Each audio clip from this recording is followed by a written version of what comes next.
दोस्तों, कैसे आप सब? आशा करता हूँ अच्छे होंगे। चलिए स्टार्ट करते हैं। आज का टॉपिक है प्राचीन भारतीय इतिहास का दूसरा नंबर चैप्टर है, जिसका नाम है प्रागैतिहासिक काल। ठीक है, तो प्रागैतिहासिक काल के बारे में आज देखते हैं, समझते हैं। इसमें हम लोग देखेंगे कि प्राचीन भारत में किस प्रकार से जो आदि मानव रहते थे उसके द्वारा किस प्रकार से भोजन करते थे, किस प्रकार से शिकार करते थे, किस प्रकार से आग का आविष्कार हुआ, पहिए का आविष्कार हुआ, कृषि का आविष्कार हुआ। इस सब सभी के बारे में समझेंगे। तो चलिए बिना देरी के स्टार्ट करते हैं। देखिए, सबसे पहले कुछ पिक्चर हम दिखाने का प्रयास करेंगे ताकि आप लोग को आइडिया लग जाएगा कि आदि मानव कैसे रहते थे। ठीक है, तो आप लोग देख सकते हैं इस पिक्चर के माध्यम से आदि मानव कैसे घुमंतु के रूप में यानी कि जंगल में घूमते थे और शिकार करते थे। वो अपने किस तरह से निवास स्थान उसका था। ठीक है,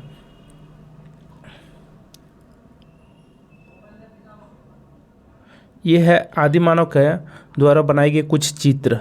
ठीक है, ये क्या है? आदि मानव द्वारा बनाए गए कुछ चित्र है जो कि भीमबेटका की गुफा जहाँ पर एमपी में है। तो वहाँ पर कुछ अभी भी उसका चित्र बना हुआ है, जो आदि मानव द्वारा यानी कि पुरापाषाणकालीन जो चित्र है उसके अवशेष कहाँ पाए गए हैं? भीमबेटका की चित्रकला यानी गुफा में पाए गए हैं। ठीक है, तो उसका कुछ चित्र बना हुआ है कि कैसे आग जलाना सीखे, पत्थर पत्थर को टकरा करके रगड़ करके जो है आग का आविष्कार करते हैं। और वो क्या करते हैं फिर जानवर को जो शिकार करके फिर आग में क्या करते हैं उसको आग में उसको फिर भोजन के रूप में तैयार करते हैं। ठीक है, तो आदि मानव का ऐसा कुछ साक्ष्य है। तो चलिए हम लोग स्टार्ट करते हैं हिस्ट्री यानी कि इतिहास। इतिहास सबसे पहले क्या होता है? इतिहास के बारे में हम लोग पढ़ लिए थे कि जो हम लोग बीते हुए बातों को याद करते हैं तो उसको हम लोग बोलते हैं इतिहास। इतिहास का पिता को हम लोग कहते हैं हेरोडोटस कहते हैं। ठीक है, और हेरोडोटस ने एक पुस्तक लिखा था जिसका नाम था हिस्टोरिका। इतना हम लोग पढ़े थे लास्ट वीडियो में। आज हम लोग चलते हैं प्रागैतिहासिक काल, आदि ऐतिहासिक काल और ऐतिहासिक काल। यानी पूरे जो इतिहास है, पूरा जो हिस्ट्री है उसको तीन भागों में बांटा गया, तीन भागों में उसको बांटा गया है। एक हो गया प्रागैतिहासिक काल, फिर आदि ऐतिहासिक काल और एक हो गया ऐतिहासिक काल, जिसको इंग्लिश से बोलते हैं प्री हिस्टोरिक एरा और प्रोटो हिस्टोरिक एरा, और एक होता है हिस्टोरिक एरा। तो देखिए हम लोग सबसे पहले एक करके पढ़ेंगे प्रागैतिहासिक काल होता क्या है। ठीक है, यानी प्री हिस्टोरिक एरा के बारे में हम लोग देखने का पहले प्रयास करेंगे। ठीक है, देखिए प्रागैतिहासिक काल किसे कहते हैं। देखिए, तो पहले एक बार शॉर्ट में समझते हैं कि तीनों में अंतर क्या है। ठीक है, प्रागैतिहासिक काल उस काल को कहते हैं जिसमें लिखित साक्ष्य नहीं मिला है, जिसमें लिखित कोई प्रमाण नहीं मिला है, तो उसको कहते हैं हम लोग क्या? प्रागैतिहासिक काल। इसका मतलब कि उसमें केवल निर्भर था किस पर? पत्थर के औजारों पर निर्भर था। ठीक है, मतलब उसमें कोई लिपि था ही नहीं। जब तक कोई लिपि रहेगा नहीं लिखित रूप से तो उसको हम लोग पढ़ भी नहीं सकते हैं। ठीक है, जैसे हम लोग अभी जो है हम लोग का हिंदी का लिपि क्या है? देवनागरी है। तो उसी प्रकार से सबका अपना अपना एक लिपि होना चाहिए। तो प्रागैतिहासिक काल में कोई लिपि नहीं था, और जब लिपि नहीं है तो कोई लिखित साक्ष्य भी नहीं मिला है। ठीक है, और लिखित साक्ष्य नहीं मिला है तो उसको पढ़ भी नहीं सकते हैं। यानी कि प्रागैतिहासिक काल उस काल को कहते हैं जिसमें मनुष्य के जो घटना था यानी आदि मानव की जो भी घटना था उसका कोई लिखित विवरण नहीं मिला है, तो उसे कहते हैं हम लोग क्या? प्रागैतिहासिक काल। आदि ऐतिहासिक काल किसे कहते हैं? उसमें लिखित प्रमाण तो मिला है लेकिन उसको पढ़ा नहीं जा सका, नहीं उसके लिपि को आज तक नहीं पढ़ा जा सका है। जो लिपि में लिखा हुआ है उस लिपि को आज तक नहीं पढ़ा जा सका है, याद रखिएगा। यानी आदि ऐतिहासिक काल, आद मतलब हो गया आधा, आधा मतलब लिखा हुआ तो है लेकिन पढ़ा हुआ नहीं, मतलब आधा काम हो रहा है आधा काम नहीं हो रहा है। ठीक है, इसको बोलते हैं प्रोटो हिस्टोरिक एरा, यानी कि लिखित साक्ष्य उपलब्ध है लेकिन उसको पढ़ा नहीं जा सका है, तो उसे कहते हैं हम लोग क्या? आदि ऐतिहासिक काल कहते हैं। और ऐतिहासिक काल किसे कहते हैं? हिस्टोरिक एरा किसे कहते हैं? जिसको हम लोग जिसमें लिखित साक्ष्य भी मिला है और उसको हम लोग पढ़ भी सकते हैं आसानी से, तो उसको बोलते हैं हम लोग क्या? ऐतिहासिक काल। उसी को कहते हैं इतिहास, यानी कि प्राचीन इतिहास कहते हैं। उसी के बारे में हम लोग क्या करते हैं? अभी पढ़ते हैं। उसको तीन भागों में बांटा गया है, प्राचीन भारत, मध्यकालीन भारत और आधुनिक भारत। ठीक है, तो आशा करता हूँ सभी को समझ में आ गया होगा। प्रागैतिहासिक काल में लिखित विवरण नहीं मिला है, पढ़ भी नहीं सकते हैं, और आदि ऐतिहासिक काल में लिखित तो मिला है लेकिन पढ़ नहीं सकते हैं, और ऐतिहासिक काल में दोनों कर सकते हैं, लिखित भी मिला है नहीं उसका लिपि जो है उसका लिपि लिखित रूप से मिला है और उसको हम लोग पढ़ भी सकते हैं। ठीक है, अब हम लोग देख लेते हैं उसका टाइम पीरियड क्या था। तो अब प्रागैतिहासिक काल का जो टाइम पीरियड था, ठीक है, कौन से समय के अंतराल को जो है प्रागैतिहासिक काल कहते हैं? तो 25 लाख से लेकर के 2500 BC के काल को क्या कहते हैं? प्रागैतिहासिक काल कहते हैं।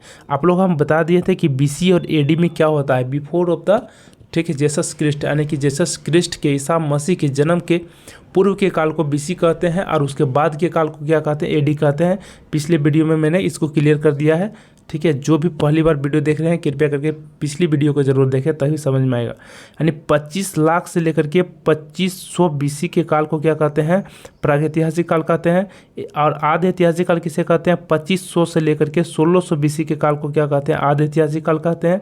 और ऐतिहासिक काल किसे कहते हैं, 600 बीसी के बाद के जितना भी काल आया है ब्रिटिश काल तक, तो उसको कहते हैं हम लोग क्या, आधुनिक, उसको कहते हैं ऐतिहासिक काल कहते हैं, ठीक है। तो इसका काल को एग्जाम में कभी पूछता नहीं है, क्योंकि सभी मतलब इसके जो काल का जो समय जो फिक्स्ड किया गया है वह सभी लोगों ने अलग अलग इसका काल को फिक्स्ड किया है, बोला है। तो सभी बुक में इसका अलग अलग हो सकता है, लेकिन एक मोटा मोटी हम लोग मान सकते हैं कि प्रागैतिहासिक काल जो है वो 25 लाख से लेकर के 2500 बीसी, आधे ऐतिहासिक 2500 से लेकर 600 बीसी, और ऐतिहासिक काल 600 बीसी के बाद वाले काल को ऐतिहासिक काल कहते हैं।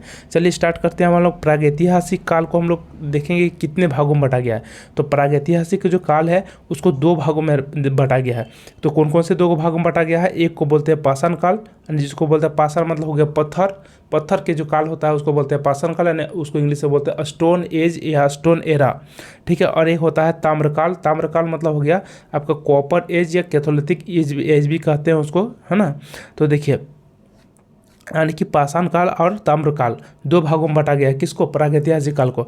अब फिर पाषाण काल को फिर 3 भागों में बांटा गया है। पाषाण काल को फिर 3 भागों में बांटा गया है, कौन कौन सा, एक हो गया पूरा पाषाण काल, एक हो गया मध्य पाषाण काल और एक हो गया नवपाषाण काल, ठीक है। इसका टाइम पीरियड हम लिख दिए हैं, लेकिन कोई ज़रूरत नहीं है उसको याद रखने का, बस हम ऐसे ही उसको लिख दिए हैं कि ताकि आप लोगों को एक समझ आ सके कि हाँ पूरा पाषाण काल कितना से कितना बीसी को बोला जाता है। तो चलिए हम लोग देख लेते हैं। 25 लाख से लेकर के 8000 बीसी को बोलते हैं पूरा पाषाण काल, 8000 से लेकर 4000 बीसी को बोलते हैं मध्य पाषाण काल, और 4000 से लेकर के 2500 बीसी को क्या बोलते हैं, नवपाषाण काल बोलते हैं।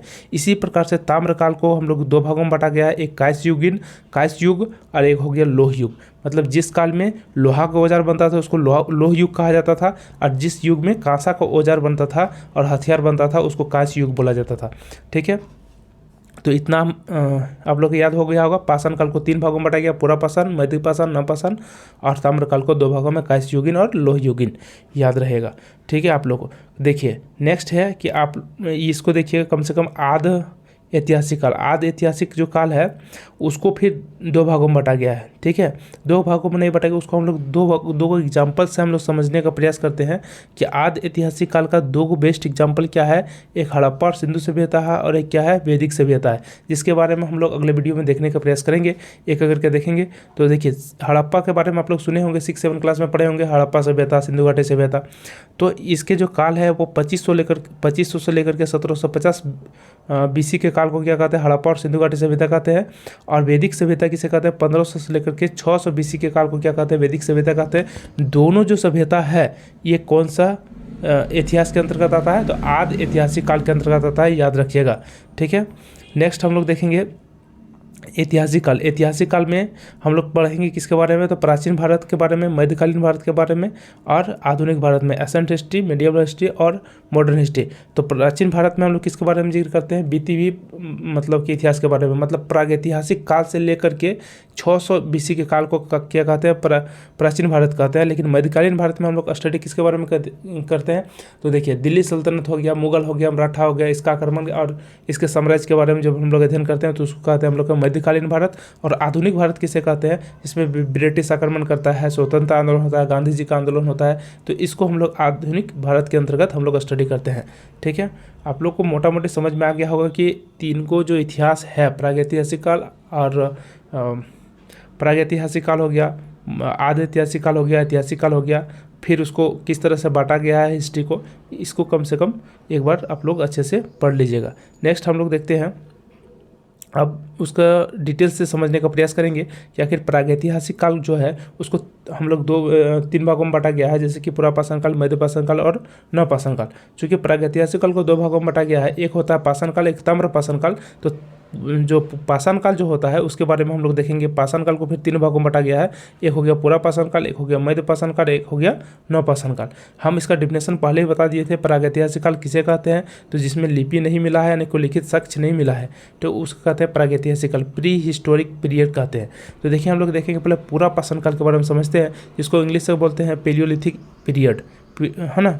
और एक होता है मध्य पाषाण काल जिसको बोलते हैं मेसोलिथिक पीरियड, एक होता है नवपाषाण काल जिसको बोलते हैं नियोलिथिक पीरियड। ठीक है, तो देखिए पूरा पाषाण काल किसको बोलते हैं? जिसमें मानव को क्या बोला जाता था? आदि मानव बोला जाता था। ठीक है, तो आदि मानव जो है, मानव को आदि मानव कौन से काल में बोला जाता था? तो पूरा पाषाण काल में। ठीक है, पूरा पाषाण, पहला क्वेश्चन। दूसरा क्वेश्चन पूछ सकता है कि पूरा पाषाण काल में मानव जो था, आदि मानव जो था, भोजन के रूप में किसका प्रयोग करता था? तो अभी हम बताएं कि आदि मानव लोग कहाँ रहेंगे? जंगल में रहते थे। उस समय किसी का कोई घर नहीं था, वो घुमंतु रूप में रहते थे, घूमते रहते थे, शिकार करते रहते थे, जंगल में घूमते रहते थे, कोई स्थायी निवास नहीं था। ठीक है, तो पूरा पाषाण काल में मनुष्य का जो भोजन होता था क्या होता था? शिकार होता था। जो भी जंगली जानवर लोग रहते थे उसको क्या करते थे? उन लोग पत्थर का औजार बनाते थे और उससे वो शिकार करते थे, यानी पत्थर से मारते थे उसको और फिर उसको क्या करते थे? शिकार करते थे। ठीक है, यानी कि भोजन क्या था? शिकार करना। यानी शिकार की शुरुआत कौन से काल में? तो पूरा पाषाण काल में। ठीक है, नेक्स्ट हो गया खानाबदोश। खानाबदोश मतलब क्या होता है कि पूरा पाषाण काल में जो आदि मानव का जो नेचर था कैसा था? खानाबदोश प्रकृति देगा। खानाबदोश का मतलब होता है कि जिसका कोई अपना घर ना हो, यानी कि घुमंतु हो। ठीक है, जिसका कोई अपना घर ना हो वो क्या घुमंतु के रूप में रहता हो, उसको बोलते हैं खानाबदोश। ठीक है, उन्होंने इस काल में यानी पूरा पाषाण काल में क्या हुआ था? आग की खोज हुआ था। आग का तो खोज हो चुका था लेकिन उसका यूज करने नहीं जानता था। आग का खोज कर लिया था, जैसे पत्थर को टकराने से, बांस के पेड़ों के टकराने से, इस तरह से उन्होंने टकरा कर आग का खोज कर लिया था। ठीक है, अब देखिए इसमें जो पत्थर यानी कि पत्थर का जो औजार बनता था, पत्थर का जो औजार बनता था, तो इस काल में पूरा पाषाण काल में इसका खोज किसने किया था? तो 1863 ईस्वी में एक व्यक्ति था जिसका नाम था रॉबर्ट ब्रूसफूड। ठीक है, रॉबर्ट ब्रूसफूड। ठीक है, रॉबर्ट ब्रूसफूड ने क्या किया था? 1863 ईस्वी में क्या करते हैं? तो ये पत्थर के औजारों की खोज करते हैं। ठीक है, पत्थर के औजारों की खोज करते हैं। तो ये भी क्वेश्चन पूछता है एग्जाम में कि पूरा पाषाण कालीन औजारों की खोज सबसे पहले किसने किया था? तो 1863 में रॉबर्ट ब्रूसफूड ने किए थे। ठीक है, और उसका औजार किसका बना होता था? तो पत्थर का बनता था। ठीक है, इसमें जो पूरा पाषाण काल में जो चित्रकारी उसके मतलब टाइम को अपना, जैसे कि फ्री टाइम में वो क्या करते थे? आदि मानव वह चित्रकारी करते थे, पेंटिंग भी सीखते थे। ठीक है, पेंटिंग कार्य करना भी प्रारंभ कर दिए थे। ठीक है, जैसे कि कुछ हम एग्जाम्पल में दिखाए हैं कि भीमबेटका की जो गुफा में जो चित्र बना हुआ है आदि मानव का, कि जैसे कोई जानवर है उसको पत्थर से मार रहा है, ठीक है, या तीर धनुष से मार रहा है। तो इस तरह का जो चित्रकला जो बना हुआ है, तो ये भीमबेटका की गुफा में अभी भी देखने को मिलता है। पूरा पाषाण कालीन जो आदि मानव है उसके द्वारा बनाए गए चित्र। भीमबेटका की गुफा कहाँ पर है? एमपी है। एमपी मतलब मध्य प्रदेश में है। आप लोग जाकर के वहाँ देख सकते हैं। ठीक है, तो मोटा मोटी समझ में आ गया होगा कि इसके बारे में क्या है। पूरा पाषाण काल में मानव कैसा रहता था? आदि मानव के जैसा। भोजन क्या करते थे? शिकार करते थे। खानाबदोश मतलब अपना घर नहीं था, घुमंतु था। आग का खोज हो चुका था। औजार पत्थर का बना हुआ था और चित्रकारी करना प्रारंभ कर दिया था। ठीक है, जिसका प्रमाण अभी हम लोग भीमबेटका की गुफा एमपी में है, तो वहाँ से हम लोग देखने को मिलता है। नेक्स्ट हम लोग देखते हैं मध्य पाषाण काल। मध्य पाषाण काल में क्या हुआ था कि पशुपालन प्रारंभ कर देते हैं। पशुपालन का प्रारंभ कर देते हैं। यानी पहले देखिए पूरा पाषाण काल में क्या था? शिकार करता था। तो शिकार करता था, अब क्या करने लगा? इन्होंने जानवर को पकड़ करके अपने घर में पालने लगा और पाल करके यानी उसको फिर क्या करते थे? बड़ा होने के बाद उसको भोजन के रूप में उपयोग करते थे। यानी पशुपालन प्रारंभ कौन से काल में हो गया? तो मध्य पाषाण काल में। और पहला जो पालतू जानवर बनाया किसको बनाया? डॉग यानी कि कुत्ता को बनाया। ठीक है, नेक्स्ट हो गया नवपाषाण काल। नवपाषाण काल के बारे में हम लोग देखेंगे। नवपाषाण काल में क्या हुआ कि देखिए अस्थाई निवास, यानी कि पहले घुमंतु जैसा रहते थे, आज यहाँ पर है तो कल फिर कहीं दूसरी जगह चला गया, जंगल को साफ करके फिर घर बना लिए, वहाँ पर 10 दिन रहे, फिर कल 10 दिन के बाद और कहीं चल गए। लेकिन इस तरह से जीवन जीना जो था उन लोग के लिए बहुत कठिनाई था। इस कारण से उन्होंने अब क्या हुआ, धीरे धीरे उन लोग का दिमाग क्या हुआ, डेवलप हुआ और उन्होंने क्या बना लिया, अब अस्थायी निवास की प्रकृति बना लिया, यानी कि अस्थायी घर बना के रहने स्टार्ट कर दिया। कौन से काल में, नवपाषाण काल में, याद रखिएगा। अब जब अस्थायी निवास बना लिए तो उसको खाने के लिए भी कुछ होना चाहिए, यानी कि वो सोचने लगे क्या खाएंगे, तो अब उन सोचने लगे कि कृषि कार्य करना प्रारंभ कर दिया, यानी कि खेती करना प्रारंभ कर देते हैं। और उसके तहत जो पहला जो फसल बोते हैं तो उसका नाम क्या था, गेहूँ और जौ। गेहूँ और जौ का पहला फसल करते हैं, ठीक है। और जब कृषि कार्य प्रारंभ कर देते हैं तो उन्होंने क्या करते हैं, पहिए का भी खोज करते हैं, पहिया का भी खोज कर लेते हैं, ठीक है। तो अस्थायी निवास, कृषि कार्य करना प्रारंभ, पहला जो फसल था गेहूँ था, ठीक है, और जौ था। और खाने के लिए सबसे उपयुक्त अनाज के रूप में चावल की खेती भी करना स्टार्ट कर देते हैं उन्होंने, ठीक है। और इसका चावल की खेती का जो प्रमाण मिलता है वो कहाँ मिलता है, तो कोलीढ़वा से मिलता है। कोलीढ़वा कहाँ पर है, कोलीढ़वा, कोलीढ़वा कहाँ पर है, यूपी में है। जो चावल की खेती के बारे में पहला साक्ष्य मिलता है, याद रखिएगा। और कृषि का पहला जो साक्ष्य मिलता है मेहरगढ़ से मिलता है। मेहरगढ़ कहाँ पर है, तो बलूचिस्तान में है, याद रखिएगा, ठीक है। ये क्वेश्चन पूछता है। नेक्स्ट हम लोग देखेंगे कि ताम्रकाल के बारे में थोड़ा पढ़ लेते हैं। ताम्रकाल क्या था, ताम्रकाल को इंग्लिश से बोलते हैं हम लोग कॉपर एज या फिर बोलते हैं चैल्कोलिथिक एज बोलते हैं। इसको देखिए क्या होता है, ताम्रकाल में ताम्र मतलब हो गया तांबा, ठीक है। तो तांबा की खोज होता है इसमें, यानी कि पहला जो औजार बनाया जाता है, यानी कुल्हाड़ी जो बनाया जाता है वो तांबा का ही बनाया जाता है, याद रखिएगा। पहला औजार क्या था, कुल्हाड़ी। और कुल्हाड़ी जो तो बनाया गया था, किसका बनाया गया था, तांबा का, क्योंकि उस पहला धातु का नाम क्या था, पहला धातु पूछेगा तो तांबा, और पहला औजार पूछेगा तो कुल्हाड़ी। और कुल्हाड़ी कौन सा धातु का बना हुआ था, तो तांबा का बना हुआ था। इसका जो साक्ष्य है, इसका प्रमाण है, कहाँ से मिलता है, अतिरम्पकनम से मिलता है, याद रखिएगा, अतिरम्पकनम से मिलता है इसका पहला प्रमाण, ठीक है, कुल्हाड़ी का पहला प्रमाण। पाषाणकालीन मनुष्य का प्राचीनतम साक्ष्य कहाँ से मिलता है, पाषाण काल में मनुष्य जो रहते थे उसका पहला साक्ष्य कहाँ से मिलता है, तो नर्मदा घाटी से मिलता है। नर्मदा नदी की जो घाटी है वहाँ से मिलता है, याद रखिएगा। अब देखिए ताम्रकाल जो है उसको दो भागों में बटा गया है। कौन कौन सा काल में बटा गया है, एक होता है कांस्य युग और एक हो गया लोह युग। तो कांस्य युग और एक क्या हो गया, लोह युग। कांस्य युग मतलब हो गया कांसा। कांसा के बारे में हम लोग समझते हैं कि जैसे देखिए तांबा और टीन को यदि मिला देंगे तो क्या हो जाएगा, कांसा बन जाएगा, ठीक है। और यानी कि औजार और हथियार के रूप में, औजार और हथियार के रूप में जो है कांसा का प्रयोग करते थे, कौन से काल में, कांस्य युग में, ठीक है। जैसे सिंधु घाटी सभ्यता, सिंधु घाटी सभ्यता यदि पूछेगा कि किस तरह का सभ्यता है तो ये आंसर क्या हो जाएगा, कांस्य युगीन सभ्यता हो जाएगा, ठीक है। इसी प्रकार से लोह युग हुआ करता था। लोह युग में औजार और हथियार के रूप में किसका प्रयोग करता था, लोहा का प्रयोग करता था, ठीक है। और उसका एग्जाम्पल क्या हो जाएगा, वैदिक काल। वैदिक काल में जो है लोहा का भी प्रयोग होने लगा था। यानी कि पहले किसका होता है, पहले यदि काल के रूप में यदि पूछा जाएगा, यदि बोलेगा सजाने के लिए यदि देगा तो सबसे पहले क्या हो जाएगा, पाषाण काल, ठीक है। सबसे पहले कौन सा काल हो जाएगा, पाषाण काल। और पाषाण काल के बाद में कौन सा काल आया, तो कांस्य युग आया, ठीक है, कांस्य युग आता है। और कांस्य युग के बाद में कौन सा युग आता है, तो लोह युग आता है, ठीक है। इस क्रम को आप लोग याद रखिएगा, ठीक है। तो देखिए अब क्या है, कुछ पॉइंट्स सब है उसको देख लेते हैं कि भारत का पहला प्राचीन नगर का नाम था, भारत का सबसे पुराना नगर का नाम क्या था, उसका नाम था मोहनजोदड़ो, ठीक है। उसका अर्थ होता है मृतकों के टीला। मोहनजोदड़ो का मतलब होता है मृतकों की टीला, याद रखिएगा।